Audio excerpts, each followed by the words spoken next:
شحال لائحة معينة في مدينة وجدة خاصها تجيب باش تربح مقعد واحد على الأقل؟ إذا اعتبرنا أن هذه السنة غادي تكون تقريبا نفس نتائج الانتخابات الجهوية للسنة الماضية، فمجموع الأصوات الصحيحة تقريبا هي 80 ألف صوت. العتبة 80 ألف صوت، 3%، إذا 2400 صوت.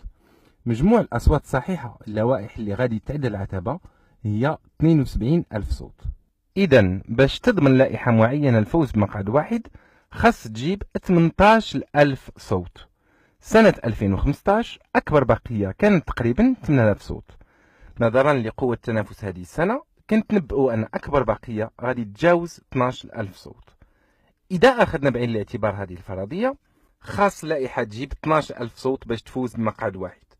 باش تفوز لائحة معينة بمقعدين خاصها على الأقل 18 ألف صوت زائد 12 ألف صوت اللي هو أكبر بقية، إذا خاصها 30 ألف صوت.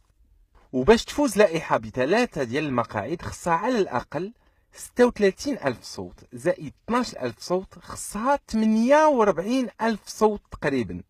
بمعنى آخر، كل ثلاثة ديال الوجادة يصوتوا خص جوج ديال الوجادة يصوتوا على اللائحة المعنية، وواحد يصوت على واحدة من 14 ديال اللوائح المتبقية. وهذه الحالة تقريبا مستحيلة إذا أخذنا بعين الاعتبار قوة اللوائح المنافسة.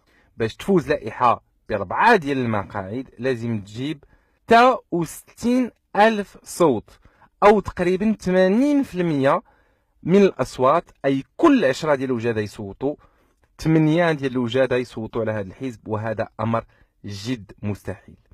شكرا على تتبعكم.